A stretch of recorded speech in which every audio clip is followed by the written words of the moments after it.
Bonsoir, Birshut Moray Rabotai, avec la permission d'Hachem. Ce soir, on est en plein fête de Hanouka. La Hanouka, la fête de la lumière que nous allons allumer tout à l'heure, la Hanoukia, avec une belle photo de Rabbi Pinto. Il faut savoir que la fête de Hanouka représente la lumière. Mais de quelle lumière on parle? Il y a deux sortes de lumière. Il y a la fausse lumière, il y a la vraie lumière. La fausse lumière, vous savez que le Yetzirah, il est convaincant. Il peut convaincre la personne à voir la lumière dans l'obscurité. Vous avez compris ce que je veux dire? Il peut montrer à l'homme que voler, faire du mal, parler de la médisance, se disputer, ça ne peut que sortir du bien de cela. D'un mal, il peut le rendre bien.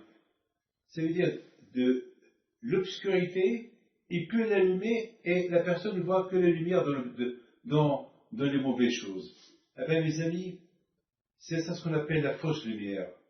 La vraie lumière, c'est lorsque la personne voit très clair que à quoi sert de se disputer, à quoi sert de faire du mal à quelqu'un, à quoi sert de voler, à quoi sert de faire la médisance, et à quoi sert d'aller contre une vérité. Vous savez, mes amis, ce dimanche, j'ai appris le décès d'une femme âgée, qu'elle habitait à Paris, et que Dieu repose en paix, qui s'appelle Fanny Wanono, Zechona Levacha. Et vous savez que cette femme-là, je connais la famille depuis peut-être 40 ans, je les connais. Et il s'est passé que la pauvre, depuis que je l'ai connue, elle est malade. Tout le temps, elle est malade, et tout le temps, elle avait l'espoir qu'elle va guérir. Et pourtant, elle avait une grave maladie. Déjà, elle ne marchait pas, elle boitait, et au fur et à mesure, elle a perdu l'usage de marcher, et tout le temps, lorsque je la vois, elle a l'espoir qu'elle va marcher. Et pourtant, les médecins lui disent, Madame Wanono, vous n'allez jamais marcher. Et elle a l'aïmouna. Et le contraire, au Maroc, elle allait partout. Elle est chez Tzadikim, Rabbi Pinto, Rabbi David Moshe, Rabbi David Ben Baruch, Rabbi Ahmad Ben Diwan. Elle allait avec tous les Tzadikim. Et au fur et à mesure du temps, tout le temps, elle venait me voir, elle allait à l'Aïloula. Et tout le temps, elle me disait, Rabbi David, faites-moi la bracha. Et vous allez voir, je vais marcher. Vous savez, moi, David Pinto, j'ai vu des miracles dans ma vie. Mais j'ai vu des gens qui ont l'aïmouna. Mais cette femme jamais m'a dit, avec toutes les prières que j'ai fait, avec tous les pèlerinages que j'ai fait, comment est-ce possible que je ne marche pas encore? Jamais elle a posé cette question. Quelque temps plus tard, elle est venue s'installer en France. Et en France, elle venait me voir toujours. Et voilà la pauvre, un jour, sa maladie s'est aggravée, c'est beaucoup aggravé. Elle est tombée dans un coma profond. Et pendant 10 ans presque, elle est dans le coma. C'est ça que j'ai appris la semaine dernière. Son fils m'appelle. Je vous donne la parole d'honneur. Hein. C'est un téléphone au milieu de la nuit que je ne devais pas répondre. Et je ne sais pas ce qui m'a pris, j'ai répondu. Et c'était son fils Daniel, son fils unique. Il me dit, Rabbi David, je lui dis, dis-moi, ça fait au moins 2 ans que vous m'avez pas appelé. Comment va ta mère? Il me dit, ça, elle est partie. Bon, Hachem, elle était âgée. La première chose que je lui dis, oh la pauvre, c'est un soulagement pour elle. Après 40 ans de souffrance, c'est un soulagement. Mais c'est pas ça l'histoire. L'histoire, c'est lorsqu'il l'a emmené dimanche. Et dimanche, il devait l'enterrer à 10h30 du matin. Or, Hachem, grâce à Dieu, ils ont réussi à l'emmener avant que les Français, ils n'ont plus le droit de venir en France, en Israël, pardon. Donc, elle est arrivée, et 10h30, le corps n'est pas arrivé, 11h30. Vous savez, il était midi et demi, et j'attendais dans la chaleur au cimetière. Il n'y avait personne. Il n'y avait que quelques personnes. Parce que les pauvres, ils n'ont pas de famille en Israël, toute la famille est en France, donc personne n'est venu ici. Et là, il n'y a que le père et le fils. Et le frère de Madame Fanny Wanono, c'est tout. Et 2, 3 personnes, ils étaient 4, 5, vite j'ai appelé la yeshiva pour amener au moins qu'il y ait Minyan. Et à 1h30, le corps il arrive, j'ai parlé. Mais pendant tout ce laps de temps que j'attendais, je réfléchissais. Quelle zéroute elle a cette femme que, vous savez, je suis fatigué. L'attendre en pleine chaleur au cimetière pendant 3h30, 4 heures, il doit avoir une raison. Moi, dans ma tête, j'essaie de trouver une raison. Pourquoi je ne suis pas rentré à la maison? Pourquoi j'ai attendu? J'ai fait la mitzvah. Et vous savez, j'aurais pu appeler 20 personnes, 30 personnes de la yeshiva, et pour compléter Minyan, mais pourquoi je suis resté? Eh bien, mes amis, il y a une seule pensée qui m'est venue dans ma tête. Laquelle? Qu'est-ce que la personne y prend avec lui? C'est tout. C'est tout, parce que c'était inimaginable de penser cette pensée-là. Et pourtant, j'ai 71 ans, et je sais, c'est une phrase que je dis tout le temps, que je répète tout le temps, qu'est-ce que la personne y prend avec lui. Et pourtant, pourquoi maintenant j'ai commencé à réfléchir à ça?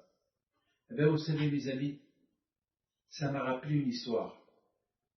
Ça m'a rappelé, il y a à peu près 35 ans, il y avait une famille à Grenoble qui venait me voir tout le temps.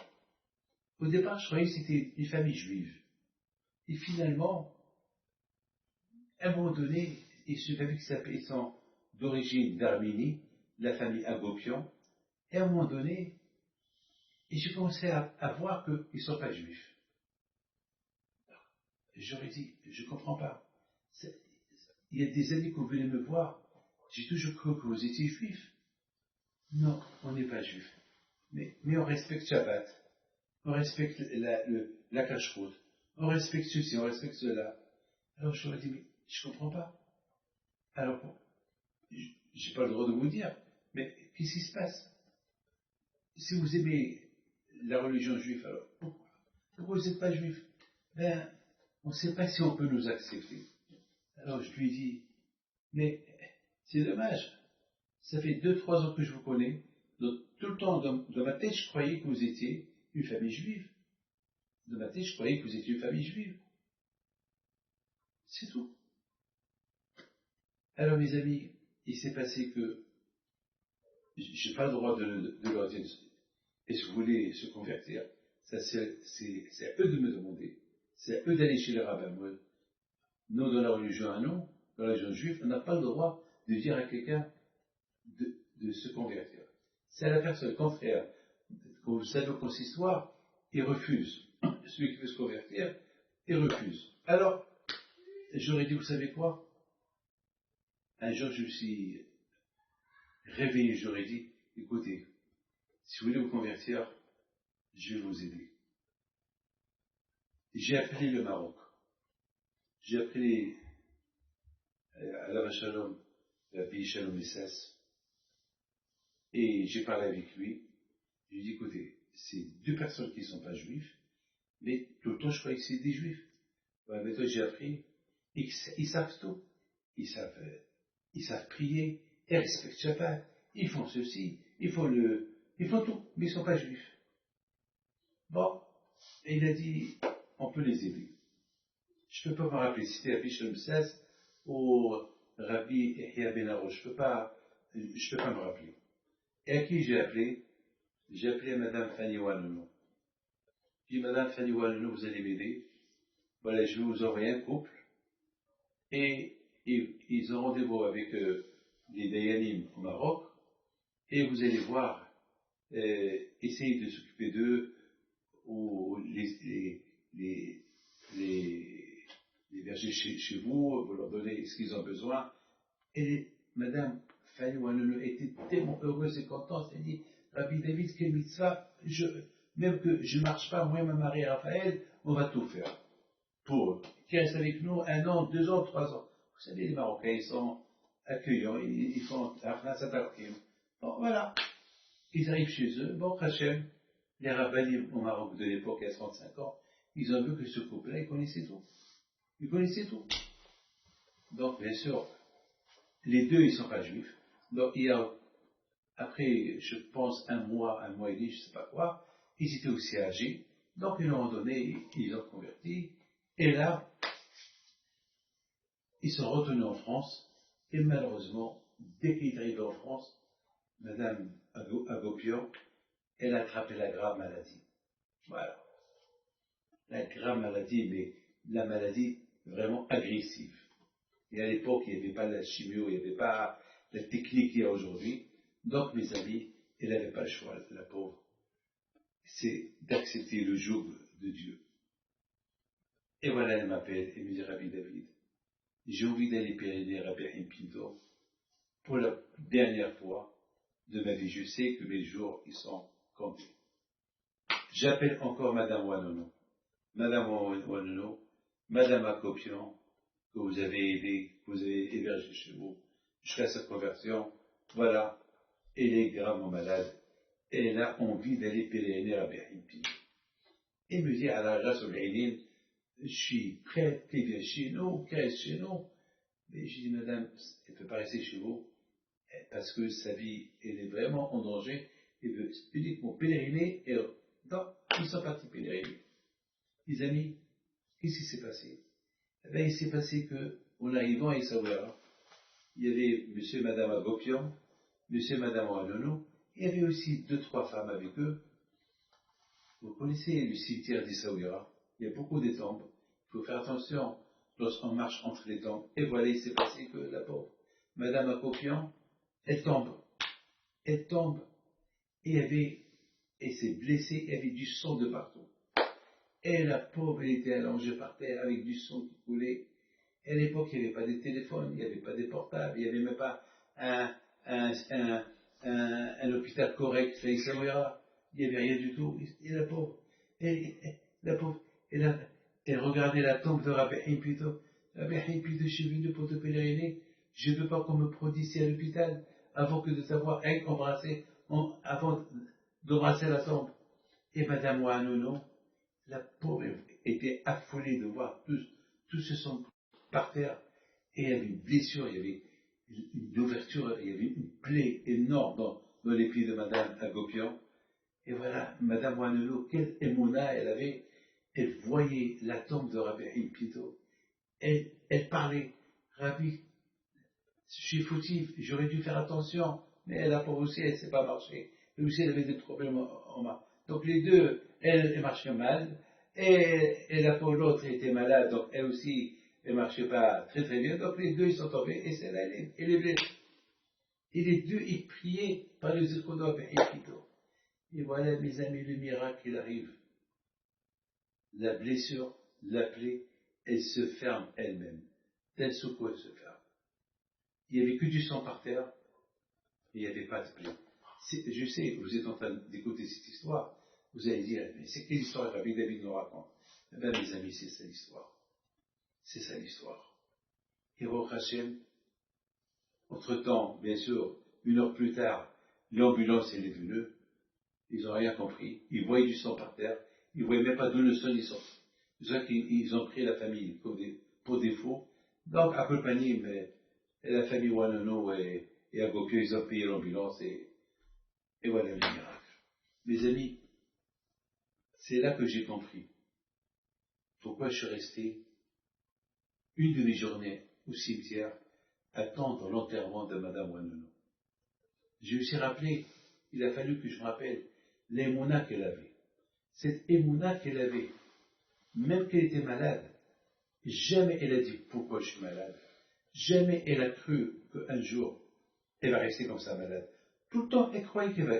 Elle vivait avec. Elle croyait qu'elle va guérir. Elle croyait qu'elle va guérir. Cette émouna en est totale, elle n'a pas guéri. Et non seulement elle n'a pas guéri. Et la pauvre, sa maladie est devenue encore plus agressive chez elle. Chaque est tombée dans le coma pendant 10 ans dans le coma. Et elle est tombée avec la émouna que peut-être un jour, elle va se lever, elle va se réveiller, elle va marcher. Et lorsque c'est là, c'est la leçon que j'ai prise. Je dis, regarde, et toi, je comprends pourquoi je suis là. Parce que je lui dois quelque chose. Je lui dois les 2 fois que je lui ai envoyé Madame Agopion.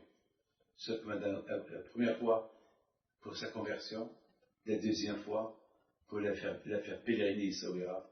Et après quelques mois, bien sûr, Madame Agopion est décédée, et Baruch Hashem a été enterré à Grenoble, dans un cimetière juif, et bien sûr, c'est la raison pourquoi je suis là une demi-journée, pour donner l'honneur à cette femme-là, et se rappeler cette émouna qu'elle avait, et c'est une leçon que nous. D'ailleurs, mes amis, Hanouka, c'est ça la fête de Hanouka. La fête de Hanouka, c'est la fête de la émouna, c'est la fête de la lumière. Tout à l'heure, je vous ai dit que Hanouka, c'est la fête de la lumière. Pourquoi? C'est parce que les Grecs, ils avaient une intelligence de montrer la lumière dans l'obscurité. Alors qu'on sait très bien que l'obscurité, c'est l'obscurité, tu ne vois pas. Mais les Grecs, les idéologies grecques, c'est de dire c'est super, ils sont rentrés dans notre vie personnelle. Ils sont rentrés, ils ont pénétré dans la vie juive, de nos synagogues, ils ont fermé nos mikvaot, ils ont fermé nos boucheries cachères, ils ont fermé nos écoles juives, ils sont rentrés dans notre vie, cette vie qu'on voit, à travers la vie qu'on mène, on voit la religion, on voit la lumière. Eux, ils nous ont empêchés de voir cette lumière dans laquelle nous avons hérité depuis Abraham Avinu. Depuis Abraham Avinu à la Shalom. Vous savez, mes amis, la émona, la foi, on ne l'apprend pas à l'école. La foi, c'est pas un héritage. Bien sûr, la foi, c'est une éducation. On vit dans la émona. Lorsque le père et la mère, ils vivent dans la maison, l'enfant, il va s'imprégner dans ça. C'est comme quelqu'un qui rentre dans une parfumerie, lorsqu'ils sont de la parfumerie, ils sont le parfum. Et c'est ça, mes amis, la émona. Mes amis, l'émona n'est pas née à l'intérieur de la personne. La émona, elle est dans la personne, mais à la personne de la découvrir. Vous savez, les amis, lorsqu'on est né, on est né nu, on n'a pas de vêtements. On n'avait pas de vêtements, on est sorti nu du ventre de notre maman. On n'avait rien du tout. Ben, on nous habille. Les amis, la émona, c'est pareil. L'émona, lorsqu'on va naître sans émona, sans rien du tout. On est né, on n'a rien du tout. Mais mes amis, c'est un an, plus tard, de s'habiller avec cette émona, avec ce qu'on entend de nos parents. Et là, on va découvrir cette émona que Hachem il a. Parce que n'oubliez pas que chacun de nous, il a une neshama. La neshama, c'est l'âme. Et l'âme, c'est quelque chose de la Kadosh Baruch Hu. C'est quelque chose d'Hachem. Cette âme-là, c'est pas n'importe qui peut la sentir. On ne peut pas la sentir d'un seul coup. C'est impossible de la sentir. Parce que cette âme-là, elle vient avec le temps. Et se dévoile avec le temps. C'est comme mes amis, vous voyez cette barbe qui était blanche. Avant, il n'y avait pas de barbe. Après, c'est une barbe noire. Et après, elle commençait à blanchir. Chaque méthode est blanche. L'aïmona de même. Avant, la personne, on ne voit pas l'aïmona en lui. Parce qu'elle est très très fine. On ne la voit pas. Elle est en lui, on ne la voit pas. On ne la voit pas. Et au fur et à mesure du temps, cette lumière de la Emouna, elle commence à se développer jusqu'à que on arrive à être comme Madame Wanono, Zokhana Lebracha, être convaincu qu'il y a Hachem, que Hachem il existe. Là, mes amis, c'est ça la fête de Hanouka. La fête de Hanouka, c'est pas une fête que des beignets, on mange des beignets. La fête de Hanouka, c'est la fête de la lumière. Ces moments-là que les Grecs, ils sont rentrés dans notre vie juive, ils nous ont détachés de la religion pendant 50 ans, entre 50 et 52 ans, jusqu'à qu'il y avait l'obscurité totale. Il n'y avait pas, il n'y avait plus rien, il n'y avait plus rien à espérer. Jusqu'à que le juif, il a oublié de parler qu'il y a un Dieu. On parlait que du sport. On parlait que du sport. C'est tout. C'est tout. Et bon, Hachem, grâce à Dieu, il y a eu les Hashmonaïm. Il y a eu ces tzadikim-là, que eux, ils sont sortis. Ils étaient seuls contre tout le monde, contre tous les Grecs, ils étaient à Jérusalem, en Israël. Ils ont commencé à taper chez les maisons juives. Est-ce que vous voulez qu'on fait la révolution? Et tous les juifs, ils disent, quelle révolution? On est bien, on est grecs, on est super, qu'est-ce qui nous manque? On est bien, on est au repos. On est, regarde mes muscles, regarde comment je suis, costaud. On est bien. Où est le problème? Vous imaginez, mes amis, où ils sont arrivés, les Juifs? Les Juifs, ils sont arrivés à être heureux ce qu'ils étaient. Ils ne savaient même pas s'ils étaient. Ils savaient qu'ils étaient Juifs. Ils appartiennent à des Juifs. Mais eux, à des Juifs sans religion, c'est tout. C'est tout. Mes amis, les Hashmonaïm, même je donne la parole d'honneur. Pour qui vont faire la guerre? Pour qui? Mais tout le monde est devenu grec. Israël, elle s'appelait Israël avec le nom. Les Juifs, ils s'appelaient Juifs rien qu'avec le nom. Mais pas plus. Pas plus. C'est-à-dire, c'était l'obscurité totale. Mes amis, c'est grave. Lorsqu'on fait Pessah, on sourit, on est heureux. Allah, Anya, Sukkot, Matatora, Kippour, Aneno, et Rosh Hashanah. Il y a le parfum des fêtes, le parfum du Shabbat, et le parfum de chaque fête de Tobi Shvat. Là, on parlait de quoi? Il parlait que des femmes, du sport, du football, c'est tout. Il n'y a aucune conversation. C'est comme quelqu'un qui est athée. Il va parler de quoi?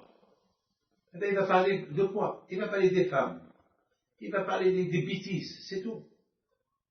Aujourd'hui, tellement que le monde est devenu bête, que maintenant, ils sont en train de parler de la monnaie virtuelle. Il va y avoir du business, des choses qui n'existent pas. C'est de la folie ce qui se passe aujourd'hui. Méta.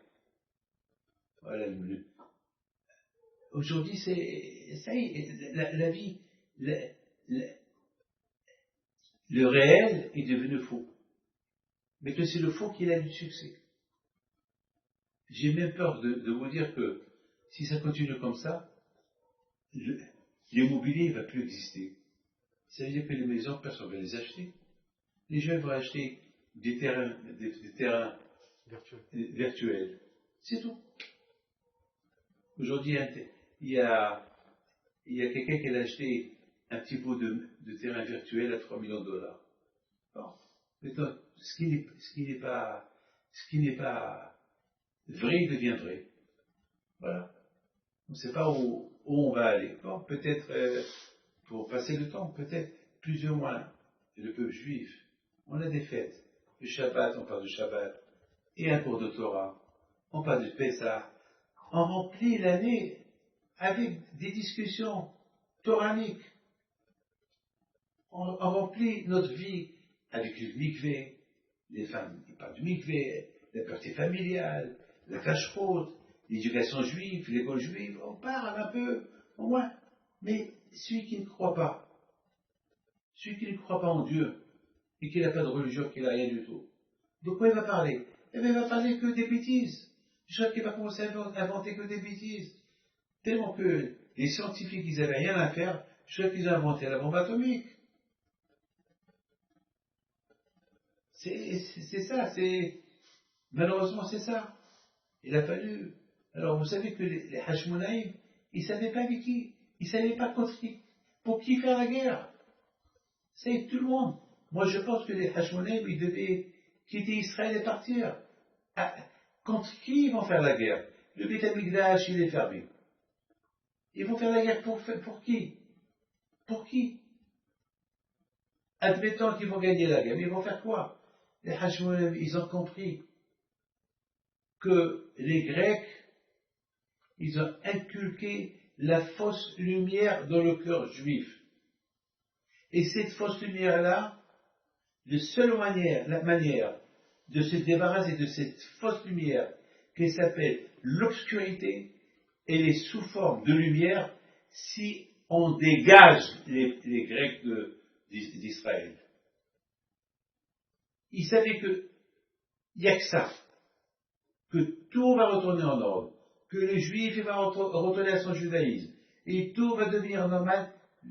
Il faut se débarrasser de ce concert qui s'appelle les Ivanim, les Grecs de l'époque. Et pour cela, ils ont risqué leur vie. Et lorsque Hachem il a vu que les Hashmonaïm, ils ont risqué la vie pour rapatrier les Bnei Israël à leur religion, pour leur faire. Alors quand il les a aidés, ils ont gagné la guerre. Mais qu'est-ce qu'ils ont fait? La première chose qu'ils ont fait, les Hashmonaïm, c'est maintenant, ils sont rentrés en Israël, ils sont rentrés à Jérusalem, et bien sûr, vous savez, je suis quelqu'un qui imagine, j'imagine comment les Juifs qui étaient grecs, qui sont devenus grecs, ils voyaient les Hashmonaïm rentrer, ils ont entendu les victoires qu'ils ont eues, ils étaient curieux. Qu'est-ce qu'ils vont faire maintenant? Est-ce qu'ils vont nous forcer à devenir religieux comme eux? Qu'est-ce qui va se passer? Les Hashmonaïm, ils sont partis directement au Beth Amikdash. Les Juifs, ils étaient curieux. Qu'est-ce qu'ils vont faire au Beth Amikdash? Ils ont vu les Hashmonaïm train de nettoyer le Beth Amikdash. Nettoyer le Beth Amikdash de toute la saleté des Grecs qui y avait là-bas, tous les ossements des cochons qui y avait là-bas dans le Beth Amikdash, parce qu'ils ont rendu le temple impur. Et là, les Juifs, ils ont commencé à leur dire, on peut vous aider. Allez, venez, aidez-nous. Aidez-nous. Et c'est là qu'ils ont voulu allumer la vraie lumière dans le cœur de chaque Juif. Il n'y avait pas d'huile. Il n'y avait pas d'huile. Il y a eu un miracle. Ils ont trouvé une petite fiole qui devait rester allumée qu'une journée, c'est tout, ou une nuit. Mais elle est restée 8 jours. Et entre-temps, ces 8 jours-là qu'elle est restée la fiole allumée, les Juifs entiers de toute la terre d'Israël, ils ont entendu que les Hashmonaïm ont gagné la guerre contre les Grecs. Ils ont chassé les Grecs d'Israël. Là, tous les Juifs, ils ont commencé à se révolter, chasser les Grecs de chez eux. Et là, ils ont commencé à goûter la vraie lumière. La vraie lumière. Mes amis, je voudrais vous raconter, vous savez, vous avez compris, c'est ça la fête de Hanouka. La fête de Hanouka, c'est la fête, pas de la lumière, c'est la fête des mitzvot. La lumière, c'est les mitzvot. Qui naît à mitzvah betorah or. Vous savez, mes amis, lorsque la bougie sent le feu, la bougie ne sert à rien du tout. La mitzvah, on la compare à la bougie. Mais tant qu'on n'a pas fait la mitzvah, il n'y a pas de flamme. Il y a la mitzvah, mais j'ai rien fait. Il y a beaucoup de mitzvot à faire. Il y a beaucoup de bougies. Mais il faut les allumer. Comment les allumer? La volonté de les faire. Je mets mes tefilines. Voilà. Les tefilines, c'est une mitzvah. Mais tant que tu ne les as pas mis, alors tu tu t'es pas allumé avec la mitzvah. Donc, la mitzvah, elle est là, mais il faut la faire. Grâce à Dieu, les mitzvot, ils sont en pagaille, les mitzvot. Partout, il y a les mitzvot. Il faut les faire. Le plus important, c'est grâce à Dieu.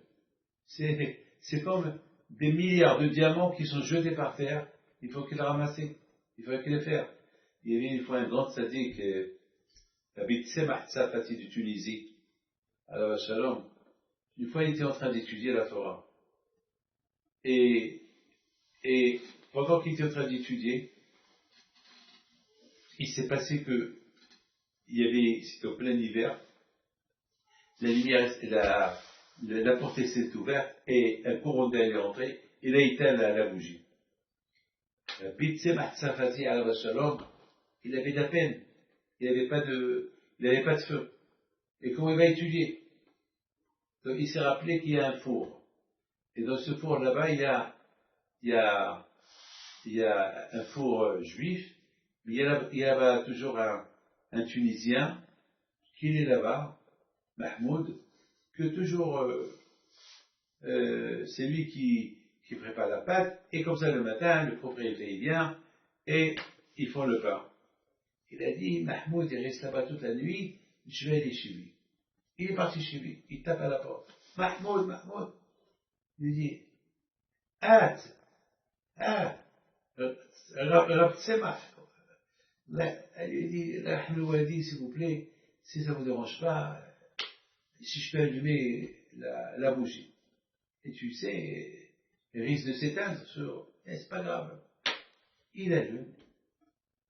Dès qu'il arrive à la maison, et encore, elle s'éteint. Il retourne encore chez Mahmoud. Il tape à la porte. Mahmoud, et encore. Et elle est où? Il dit, qu'est-ce que tu veux?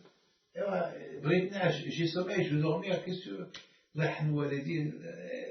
Il a commencé à supplier.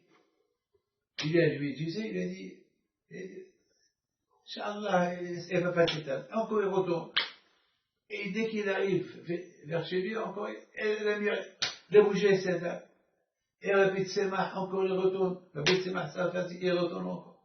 Là, Mahmoud, il s'est énervé, il a dit, Rabbi Tzemach, je peux pas, je peux plus, je suis fatigué, je suis crevé, je travaille toute la journée, je veux pas vous, ça y est, 2 fois, ça y est, va.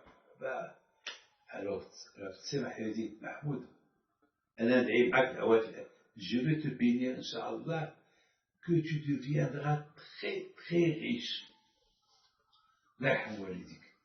Ouvre-moi, et je ne peux pas dormir sans que j'ai terminé l'étude que j'étudie chaque nuit. Et bien sûr, Mahmoud, il connaît que la prière du rabbin est importante, alors il ouvre la porte. Il dit, Rabbi, tu m'as promis que je suis riche. Il a dit, je te promets. Il a dit, tu sais quoi, on va l'allumer, et je vais tout faire pour le paquet de s'éteindre. Je vais la couvrir avec gelébia, et comme ça. Bon, c'était comme ça. Eh bien, la bouteille, Rabbi Tzemach, il arrive à la maison avec la bougie, il a étudié, l'histoire est oubliée. Et voilà, mes amis, un jour, il y a un monsieur qui arrive, il avait l'air bien, il voulait acheter du vin, et voilà, il demande à Mahmoud, j'ai besoin d'un ouvrier qui m'aide, qui travaille chez moi pendant 1 semaine. Voilà, je vois que toi, tu as l'air d'un homme bien, je veux que tu travailles. J'ai un boulot à te donner, je te donne une belle somme. Et il est d'accord. Et il est parti avec lui. Et ils sont entrés dans une maison. Il a dit, voilà, j'ai trouvé ce trésor. Mais les pièces, ils sont très sales. Ça, c'est des pièces d'or. Voilà. Si je les laisse comme ça, ils n'ont aucune valeur. Et je peux dire ce secret à personne. Mais je ne sais pas toi, je t'ai vu, ça fait 1 semaine que je passe, je te vois. Tu as l'air sérieux, alors je veux que tu m'aides. Il a aidé. Il lui a nettoyé toutes les pièces. C'était des pièces d'or. Il lui a dit, ouais, je vais te donner quelques pièces d'or pour toi, mais tu gardes le secret. Il a dit, avec ça, je vais vivre toute ma vie. Il a dit, ben, un jour, si il m'arrive quelque chose, je te donne tout ça. Lui parlait avec lui, et je ne sais pas, là, il est tombé, il est mort. Et Mahmoud, il a tout hérité. La prière du tzaddik, elle a été réalisée. Maintenant, l'histoire n'est pas finie. Il s'est passé que, quelques temps plus tard, Bitsema Safati, il a voulu déménager de la Tunisie pour aller en Israël. Et il arrive par la Turquie pour faire un visa pour aller en Israël. Et il devait attendre longtemps pour avoir un visa. Et voilà, un jour, il passait devant un grand magasin, il y a un monsieur qui le voit, il lui dit, Rabbi Tzemach? Il lui a dit, oui. Tu me reconnais? Il a dit, Mahmoud? Il a dit, Mahmoud, qu'est-ce que tu fais ici? Eh bien, ta bénédiction, elle a été réalisée. Je suis devenu riche, comme vous m'avez promis. Et maintenant, qu'est-ce que vous faites ici? Il dit, moi, je veux partir en Israël, mais je n'ai pas de visa. Il dit, c'est tout. Oui, ici, je connais tout le monde. Écoutez, mes amis, la reconnaissance de ce Tunisien, il n'a pas oublié la bénédiction que lui a fait le rabbin. Et ce Tunisien, Mahmoud, il a respecté le rabbin, il l'a aidé à avoir son visa, il lui a donné une belle somme d'argent, il a dit chaque mois, je t'enverrai de l'argent. Il lui a même aidé pour construire sa propre synagogue. Mes amis, tout ça grâce à quoi? Grâce à une bougie. Une bougie, Bolo Shel Olam, une bougie, une mitzvah.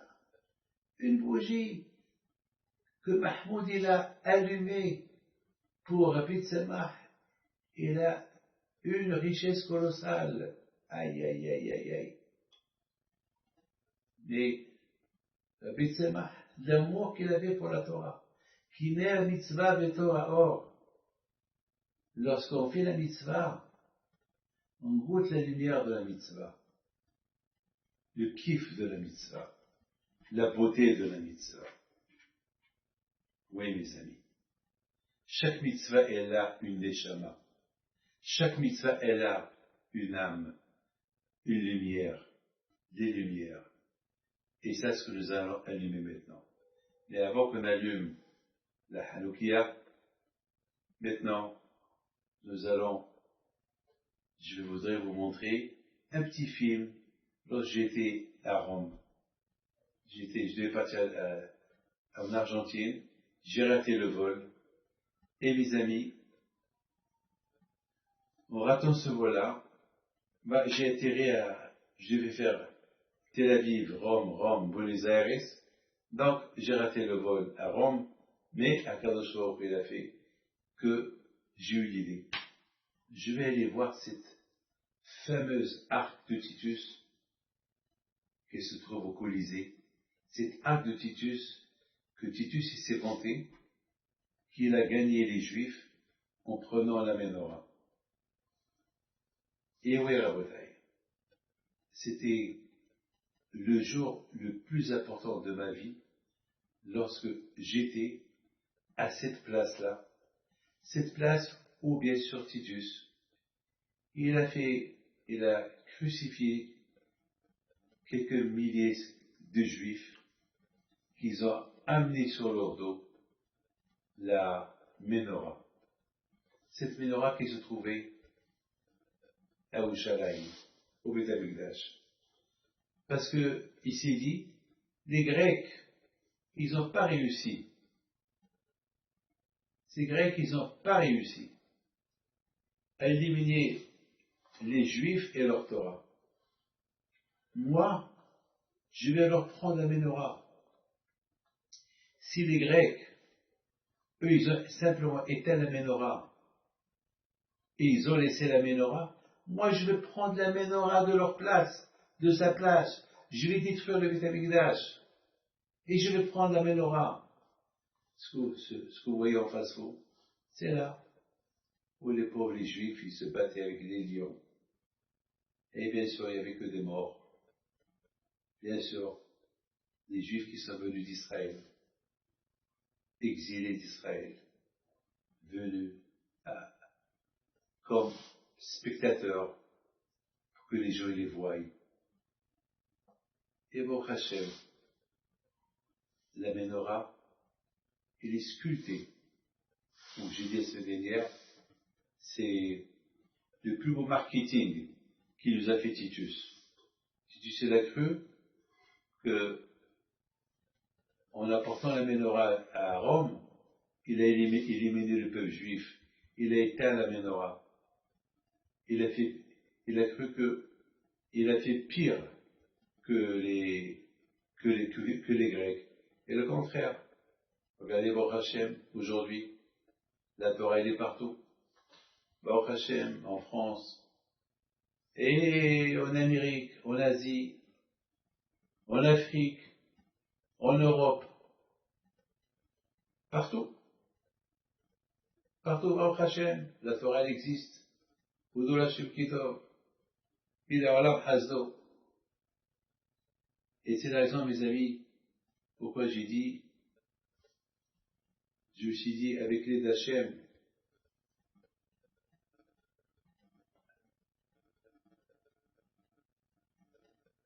vous montrer ce petit film pour simplement vous imaginer Titus, s'il était vivant maintenant, il m'aurait vu comme ça à Rome, en train de voir l'arc de Titus, c'est l'arc de triomphe, et regardez cette belle menorah, elle est splendide, elle est spectaculaire, regardez-la, elle est sculptée, cette menorah-là, que tout le monde passe et la voie. Am Israël Haï. Et c'est celle-là qu'on allume ce soir. Et c'est celle-là qu'on va allumer tout à l'heure. Cette menorah qu'on va allumer. Là, elle est dans les pierres. Mais nous, on l'a en réalité. Vous avez compris? Nous, on l'a en réalité. Dans la menorah du Beth Amikdash, il y avait 7 branches. 7 branches, 3 branches à gauche, 3 branches à droite. Qui signifie Dibenish Haï.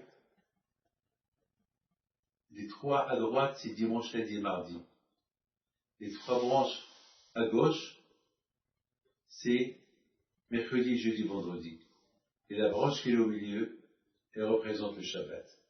Ça veut dire que du dimanche jusqu'au vendredi, ils sont bénis par le Shabbat. Le Shabbat, il va éliminer dimanche, lundi, mardi, mercredi, jeudi, vendredi. Et c'est ça, mes amis. C'est ce qu'elle représente, la menorah qui a été allumée au Beth Amikdash. Bien sûr, vous savez qu'est-ce que j'étais en train de dire là? Je parlais au mur. Je regardais l'arc. Et je lui parlais, je lui dis, Titus, je sais que tu m'entends là où tu es. Et sache, je suis là. Toi, tu n'es pas là. Moi, j'existe. Voilà, je suis venu te visiter avec ma barbe blanche. Et j'aurais pu être devant toi si tu étais en face de moi. Non. Tu m'aurais éliminé, tu m'aurais tué. Eh ben voilà, je suis vivant, c'est toi qui es mort. C'est toi qui n'es pas là. Et je me rappelle, lorsque j'ai dit ici, en face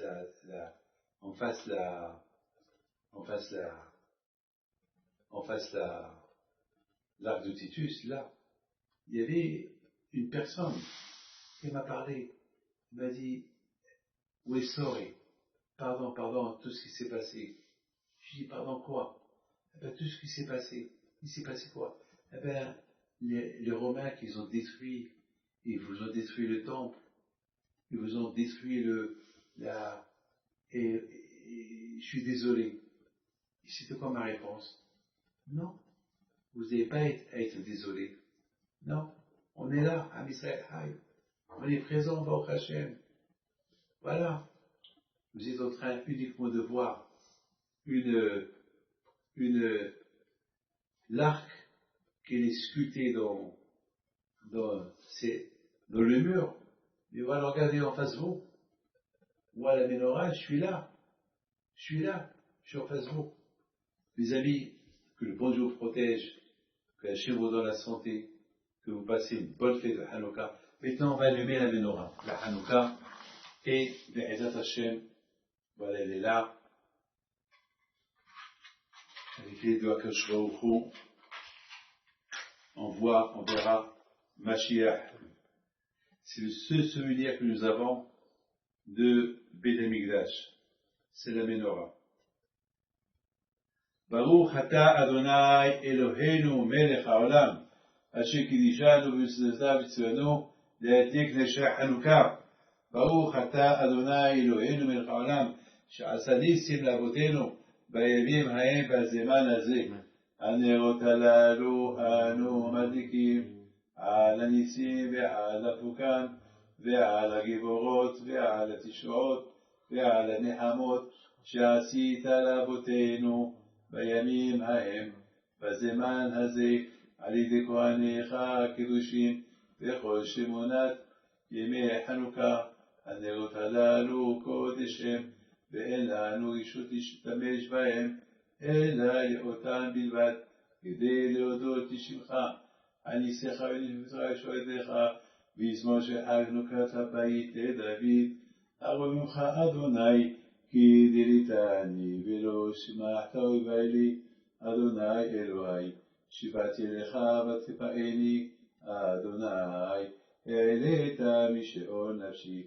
היתני מיד דיבור זמרו לאדוני חסידיו והודו לזכר קודשו כי רגע באפו חיים ברצונו בעריבה לי בכי ולבוקר הנה בעני אמתי בשלוי באלמות העולם. אדוני בשונך ימתה וסתת בין החץ ואליך אדוני אקרא ואל אדוני אתחנן. מה ביצה ודמי וראיתי אש אחת היותך עפר אגיד המתרשמע אדוני וחונני. אדוני עוזר לי הפכתי מספידי מחו לי בדעת השקי ותעזי לי שמחה נדמעי זמך כבוד ולא ידום. אדוני אלוהי לעולם אודeka. Qu'Akadosh Baruch Hu, il vous protège et que Akadosh Baruch Hu il fasse avec les doigts Akadosh Baruch Hu. Le corona, c'est l'obscurité.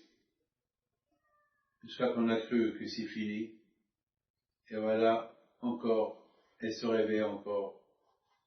Partout, et encore une fois. Les aéroports commencent à se fermer. Ça commence à se serrer encore. Et on ne sait pas quoi faire. Mais on sait une chose. De l'obscurité, il y aura une lumière. Sachez mes amis que lorsque la nuit il fait nuit, qu'est-ce qui se passe? Le matin, il arrive. Toujours après une nuit, il y a un matin. La nuit, c'est l'obscurité. La nuit, c'est le problème. Il faut savoir que toujours après un problème, il y a la lumière qui va venir. C'est ça l'aïmouna. Be'ezat Hashem, j'en suis convaincu qu'on va trouver, Be'ezat Hashem, une solution à cette épidémie. On va la trouver. Cette semaine, il y a un ami, Rabbi Pinhas Abitan, qui m'a raconté que lorsque son frère, Meir, Michel, il était petit, il avait une épidémie. Il y avait une épidémie à Essaouira. Il y avait la malaria. Il y avait plein de monde. Il y a beaucoup de gens qui sont morts. Et surtout lorsqu'un enfant a attrapé la malaria, il était condamné. À l'époque, il n'y avait pas de vaccin. Il n'y avait rien du tout. Et voilà, Michel, habitant, il a attrapé la malaria. Qu'est-ce qui s'est passé? Il s'est passé que il faut accepter ce qui va se passer. Et voilà l'oncle de Michel. Il rentre à la maison chez chez sa sœur, il dit, donne-moi ton fils. Il dit, pourquoi? Donne-moi ton fils. Le pauvre, il est malade, il est mourant, il est condamné. Donne-moi ton fils. Mais je vais aller mettre chez Rabbi Pinto. Il m'a dit, chez Rabbi Pinto, qu'est-ce qu'il va te faire?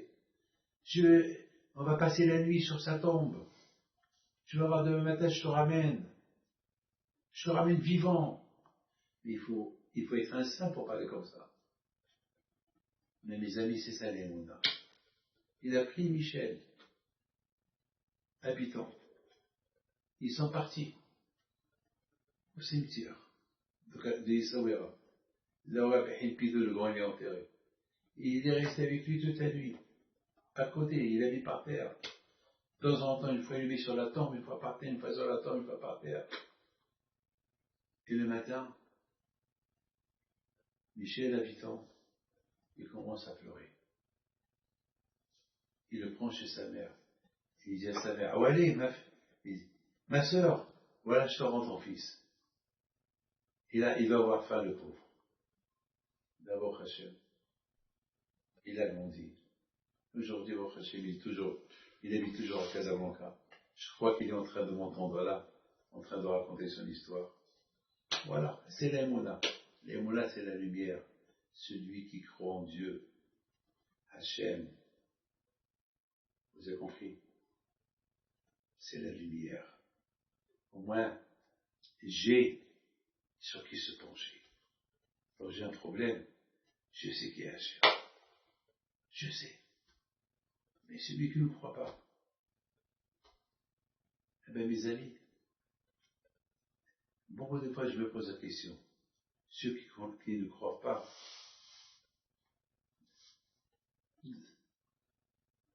un jour ils vont découvrir qu'il y a la vérité, là-haut, après 120 ans. Qui sait me répondre? Qui sait me répondre? Au moins, dans la vie, toujours on dit, je tente. Dans la vie, est-ce qu'on appelle, j'essaye. Est-ce qu'on a essayé?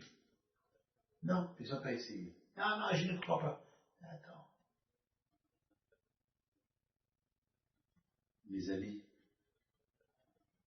pousser quelqu'un à croire, on ne va pas réussir. Il faut que ça vienne de soi. L'argent ne va pas venir sans que tu aies fait quelque chose pour l'avoir. Voilà. Pour trouver une femme, elle ne va pas venir du ciel. Il y a quelqu'un que jamais il sort de la maison. Je lui dis, mais comment tu vas te marier? On m'a fait un geste. Si on ne fait pas un effort pour trouver quelque chose, jamais on la trouvera. Bien sûr, moi, il faut faire un effort. Mes amis, nous, l'effort qu'on fait aujourd'hui, à notre époque, pour ne pas se déconnecter, se détacher de la Kadosh Baruch Hu, eh bien, la meilleure chose qu'on fait, une fois dans l'année, on fait la fête de l'année Shama, on fait la fête de l'éducation, on fait la fête de la lumière, c'est Hanouka. La fête de un remerciement à Kadosh Baruch Hu, qui nous a donné la chance de croire en lui. Merci à Hachem que tu nous as donné la chance. Comme beaucoup de fois je dis, merci à Hachem que j'ai rencontré la femme de ma vie. Merci à Hachem que j'ai des enfants. Eh bien, merci à Hachem que je te connais. Merci à Hachem que tu m'as donné des mitzvot. Merci à Hachem. Et pour arriver à dire merci à Hachem, il faut vraiment être convaincu que c'est Hachem. Et pour ça, c'est un travail personnel de chacun de nous. Le feu ne vient pas si on ne l'allume pas. L'émouna ne vient pas si on ne l'allume pas. Et pour l'allumer, c'est un travail personnel. À très bientôt, que Hachem vous protège, vous donne la santé. Bonne fête. Merci.